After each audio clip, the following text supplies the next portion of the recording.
नमस्कार दोस्तों, मैं हूं आपका मित्र विमल कुमार छाजेड़ एडवोकेट। दोस्तों, फ्लैट और ज़मीनों के मामलों में आए दिन डेवलपर्स और बिल्डर्स ग्राहकों के साथ जिस तरह की छल कपट करके बेच देते हैं, उसके बाद कुछ सुविधाओं को मुहैया नहीं कराया जाता है।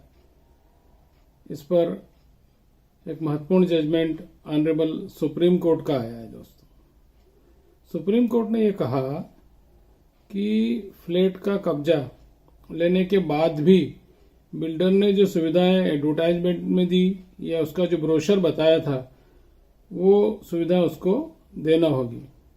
पूरा मामला क्या है दोस्तों, मैं आपको बताऊंगा। उसके पहले मेरा आपसे अनुरोध है कि मेरे चैनल को यदि आपने अभी तक सब्सक्राइब नहीं किया हो तो लीगल अपडेट्स इन हिंदी को सब्सक्राइब करें, लाइक करें, शेयर करें। दोस्तों, ये मामला सुप्रीम कोर्ट में Debashish Sinha versus RNR enterprises Kolkata का है। इस मामले में 9 फरवरी 2023 को जो महत्वपूर्ण जजमेंट आया है, सिविल अपील थी। दोस्तों, सिविल अपील में ऑनरेबल जस्टिस रविंद्र भट्ट साहब और ऑनरेबल जस्टिस दीपांकर दत्ता साहब की पीठ ने एक महत्वपूर्ण निर्णय दिया।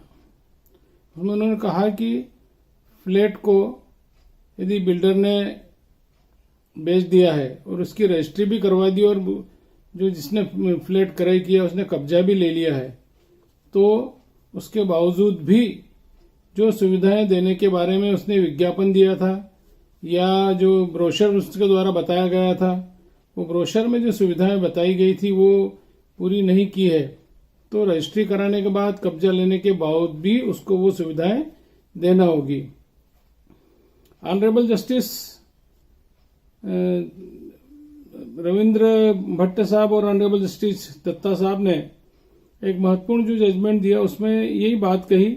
इस मामले में क्या था दोस्तों, पूरा फैक्ट मैं आपको बताता हूं कि इसमें देवाशीष सिन्हा ने RNR एंटरप्राइजेस से फ्लैट क्रय किया था।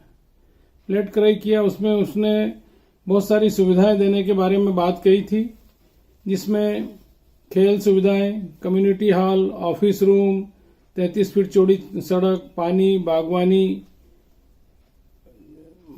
जनरेटर्स, व्यायामशाला, गैस पाइप जैसी सुविधाएं प्रदान करने की बात की गई थी।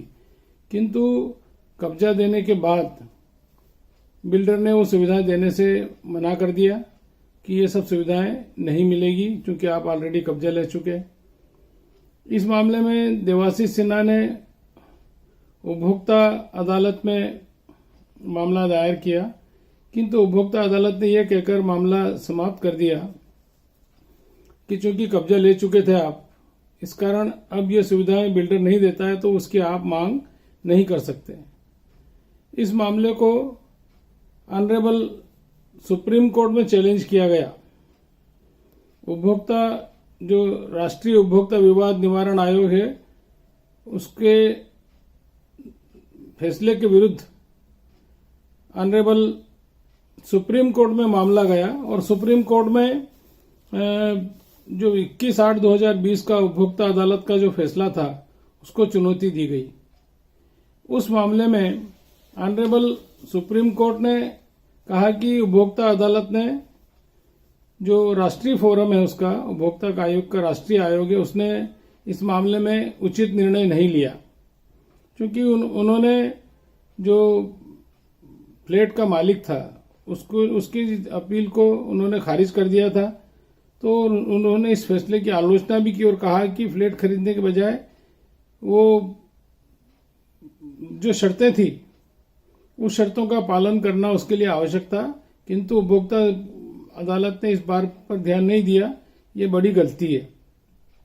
कोर्ट को वास्तविकता को समझना चाहिए।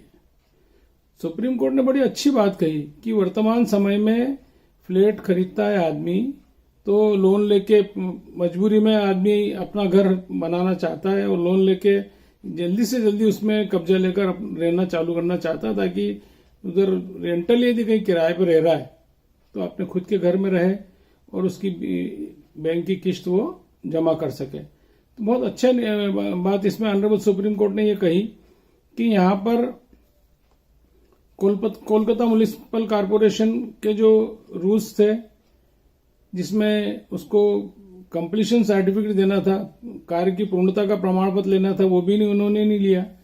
और जो सुविधाएं देने की बात कही थी वो भी नहीं कही। यहाँ पर जो देवाशीष सिन्हा है उसने 1,80,00,000 रुपए भी मांगे थे उनसे, पर ऑनरेबल सुप्रीम कोर्ट ने यह कहा कि राष्ट्रीय जो उपभोक्ता आयोग है वो इस मामले में तुरंत निर्णय ले और जो सुविधाएं उसको देने की बात कही थी उन पर विचार करके उस पर एक स्पीकिंग आदेश प्राप्त करे। क्योंकि यहाँ पर सुप्रीम कोर्ट का यही कहना था कि चाहे उन्होंने पूर्णता प्रमाण पत्र प्राप्त नहीं होने के बावजूद भी कब्जा ले लिया, इसमें उसकी कोई गलती नहीं है। क्योंकि व्यवहारिक रूप से आदमी जब लोन लेकर कोई घर खरीदता है तो उसको स्वाभाविक रूप से वो जल्दी से जल्दी उसमें रहना चाहेगा। इस आधार पर ऑनरेबल सुप्रीम कोर्ट ने कहा कि जो फैसला राष्ट्रीय उपभोक्ता आयोग ने दिया है वो उचित नहीं है, वो फैसला निरस्त कर दिया और केस को रिमांड करके वापस एनसीडीआरसी को बोल दिया कि इसको यथाशीघ्र निपटाए और जो सुविधा उसको दी गई थी वो उसको मिलना चाहिए। क्योंकि उसने ब्रोशर में लिखा था, विज्ञापन में ये चीज लिखी थी, इस कारण इस पर तुरंत ही निर्णय लिया जाना चाहिए जो प्रॉमिस किया था।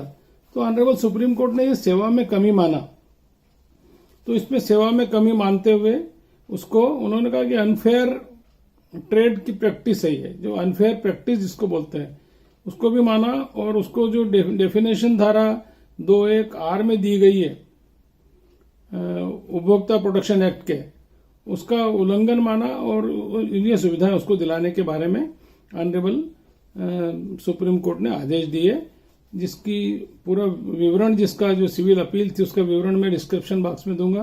तो दोस्तों, एक महत्वपूर्ण निर्णय जो फ्लैट खरीदने वाले मालिक हैं उनके पक्ष में ऑनरेबल सुप्रीम कोर्ट का महत्वपूर्ण निर्णय आया। नमस्कार।